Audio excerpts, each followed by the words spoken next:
Laptop repair கொடுத்துட்டு வாங்கிட்டு போனானே வர்றான்டா. பாருங்கடா, கொண்டு எடுத்துட்டு போறான்.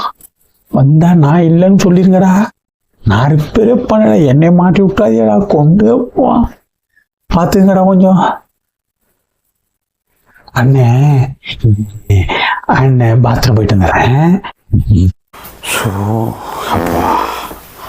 இந்த பாத்ரூம் போறதுல என்ன ஒரு சுகம், அப்படி ஒரு ஆனந்தம். இறக்குனாதான்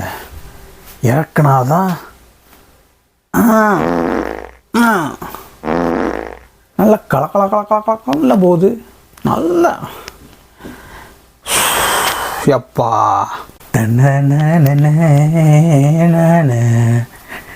எத்தனதை இறக்குனாதான் கண்ணே தெரியுது பாருங்களேன். பிரியாணி, பரோட்டா, சிக்கன் குழம்பு, ஆனியனு, டிஃப்ரெண்ட் ஸ்மெல்லாக போகுது.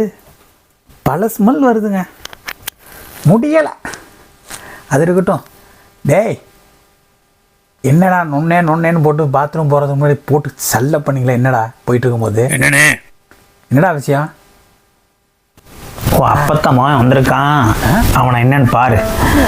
லேப்டாப்பை ரிப்பேர் பண்ண சொன்னால் விளையாண்டி இல்லை வந்திருக்கான். செத்தடி மோனம். அப்படியா? இன்னைக்கு நீ செத்த கஞ்சி உன் தக்காளி என்ன அக்க ஓப்பறான்.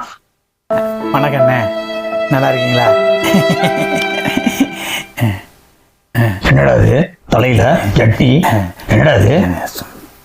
பாத்ரூம் போயிட்டு வந்தேன், ஒரே வயிற்று வலி. இப்போ தானே ஃப்ரீயாக இருக்கு. சொல்லுங்கண்ணே, நீங்கள் சொல்லுங்கள். லேப்டாப்பை ரிப்பேர் பண்ண கொடுத்ததுக்கு நீ செம்மையாக பண்ணி வச்சிருக்கில்ல. இப்போ வரானா? இருடா, ஒரு 5 நிமிஷத்தில் வரானா? இப்போ வரேன். அவன் போயிட்டானா?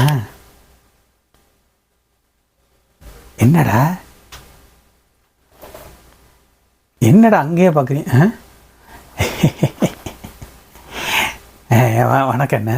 வணக்கம். சொல்லுங்கண்ணே, என்ன இந்த பக்கம்? எந்த பக்கமா? என்னடா ரிப்பேர் பண்ணி வச்சிருக்கீங்க? என்னடா இது?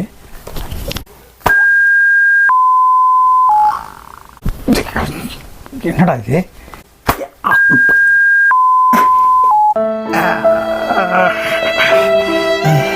என்னென்ன ஆச்சு உங்களுக்கு?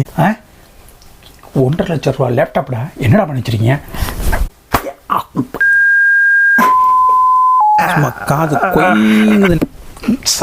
சாவுடா.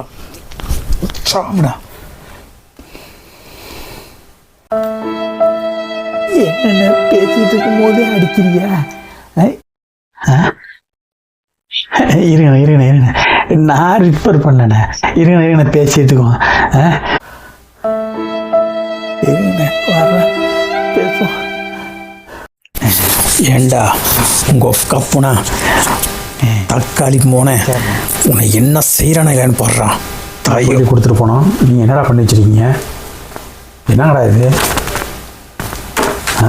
அது மட்டும் இல்லாமல் உங்களை நம்பி ஒரு 1.5 லட்சம் ரூபா லேப்டாப் கொடுத்தா ரிப்பேர் பண்ண தெரிஞ்சால் ரிப்பேர் பண்ணுங்கடா.